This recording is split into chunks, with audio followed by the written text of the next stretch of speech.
Today, I've got Battlegroup excerpts, Mega Battle, 3 players versus 3 players, 750 points per side, 250 points per player, and we've got this. What's this? When you're building a Battlegroup force, and I built a Battlegroup platoon for 28mm, I had 250 points to use. 250 points. I also had to calculate battle rating. Battle rating is your fighting effectiveness as a force. Let's say my battle rating ended up being 20 for my force, my 250 point force. Anytime the 3 of us lost a unit, we had to pull a chit from the bag. What is a chit? This is a chit. And number 4. And then we subtract that 4 off of our battle rating for the 3 forces. Sometimes you get a good chit. Airstrike. Alright guys, so we're going to cut into the excerpts here. I'm going to do some voiceovers for you and explain some of the points of the game. I'm not going to explain the rules to you, but I want you to see how 28mm can play well in Battlegroup rule set. Sit back, grab a beverage, and enjoy.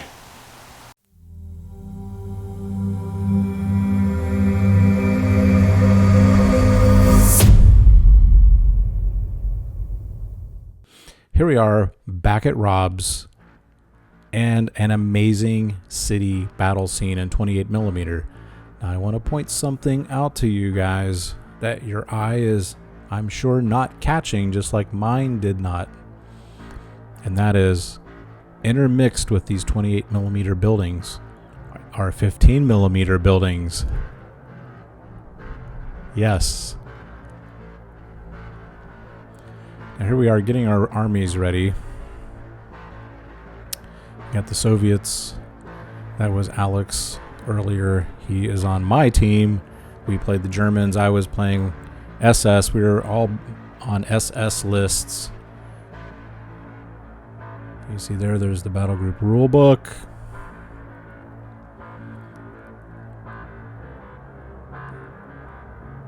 Great for 28mm also. We got everything set up. We've got the dice. We've got measurers, rulers. You can see in the background Rob's epic collection stored in display cases. But like I said a minute ago, you probably didn't realize that you can mix 15mm with your 28mm, and you can see how effective it is. It actually stretches out your scenery and your buildings. Totally amazing. Now here I was on the far left flank of the Germans. I had my SS platoon. I brought a Panzer IV. I had 3 MG teams. And here we are putting in our objective markers. The Soviets are placing their objective markers. And down here is my platoon. There's my Panzer IV. There's one of the objective markers I placed for the Germans. Here's another objective marker I placed for the Germans. Now also, if we take an objective, or our opponent takes an objective from us, that's a chit pulled out of the chit bag. There's my MG team, MG 42. There's a squad. So my platoon consisted of 4 squads. One of the squads is a command squad that you can see there behind the woods. And I had 2 stands back in the back there that were a medium mortar team. That proved to be very effective. There's another MG 42 team I placed in the building. There's another one I placed in the building. That's what those blue dice are for. That's an indicator that that team is in the building. Now there's a Stug. We're coming over to Alex's platoon and squads. Now the churches you see marked there as hospitals, no one's allowed to enter those or occupy those during the game. They're just strictly obstacles. He's measuring for ranges, so where to place his teams. he had a large portable artillery piece. The name escapes me. I want to say Brumbar. The bunker buster. You can also take out entire buildings. So he had a really good list. I had a solid list. And we're deciding where to place things. We could place units on ambush, so we could put a unit in a building, put it on ambush. That means they cannot be fired at.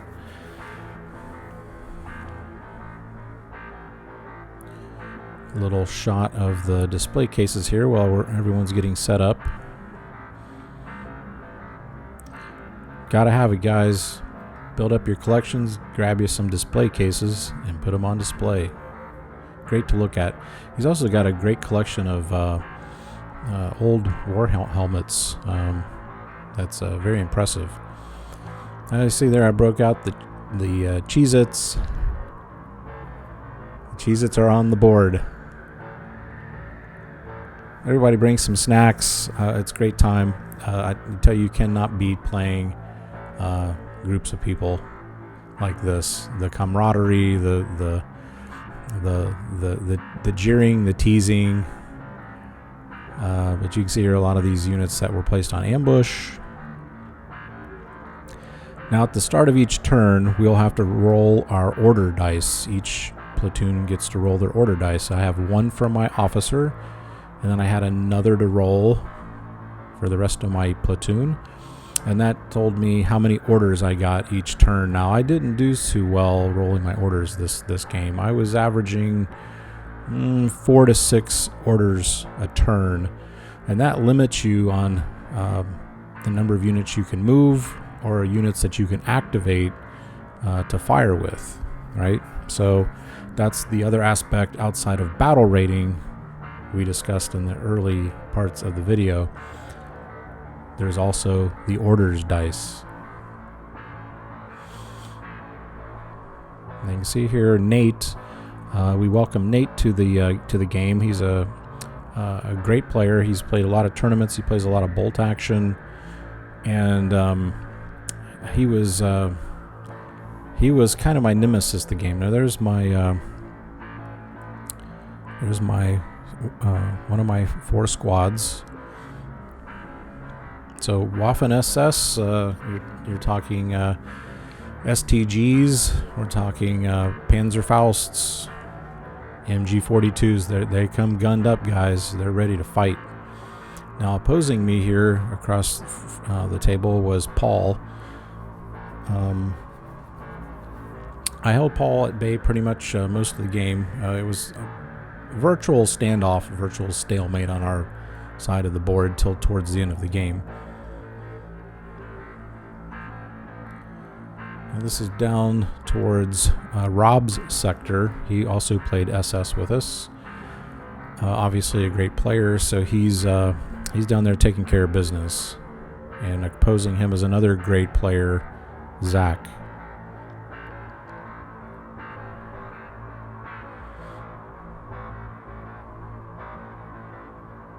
Here I am firing some of my mortars. They proved very, very effective. Here I am moving up another squad. I'm trying to move up to take that building right there. Marginally effective. Eventually I did get the squad in there.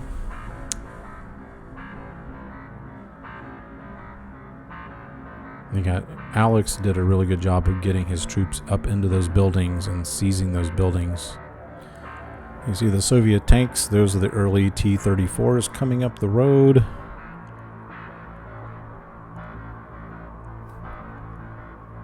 What a great battlefield view right there. It's really looking good. A lot of carnage going on. A lot of back and forth. And again, those order dice can really, really limit you on what you can and can't do.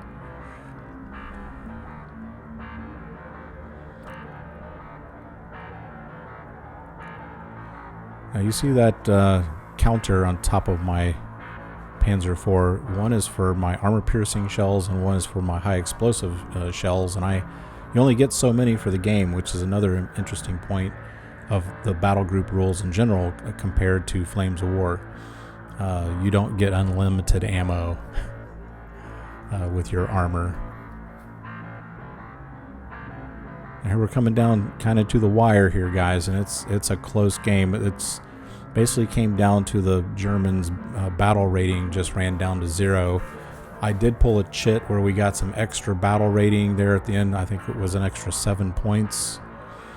I started moving my units up, trying to break the stalemate with Paul.